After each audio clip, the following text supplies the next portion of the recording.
This is an elevated calf raise using a towel. We're gonna roll up a towel pretty tightly from a sushi roll.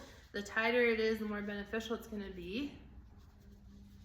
And then we're gonna use an elevated surface. I'm using a plate, but you can definitely use any other elevated surface like a step. If you have stairs at home, you can do this off the ledge of the step. If you don't have stairs, edge of the bathtub, or most showers kind of have that little bit of a lip.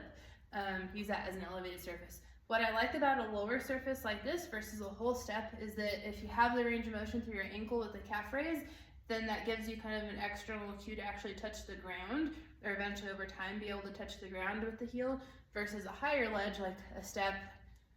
You probably, most of us, don't have the range of motion to get the heel to touch all the way down. So if you have a little bit of a ledge, that would be ideal.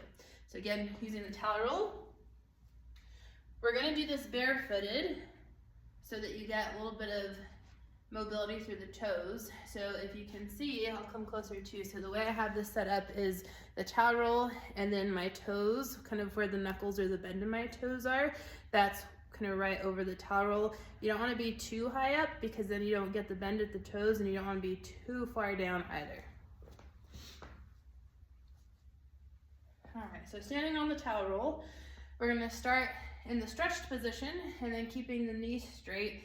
We're going to come all the way up as high as you can up to the tippy toes, and then slow and controlled. Take your time with this, 2 to 3 slow Mississippi seconds on the way up, and then 2 to 3 slow Mississippi seconds on the way down.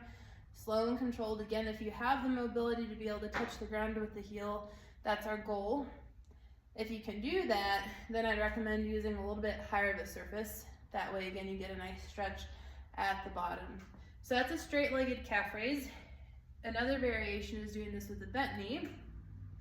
And I'll specify in the notes of the video if you should combine both or focus on one versus the other. But bent knee, same thing, except your knee is bent, starting in the stretched position at the bottom, and then lifting the heel up as high as you can, getting a nice stretch to the bottom of the foot as you do that, and then nice and easy back down, dropping the heel as low as you can, still taking your time, 2 to 3 slow Mississippi seconds on the way down, and up.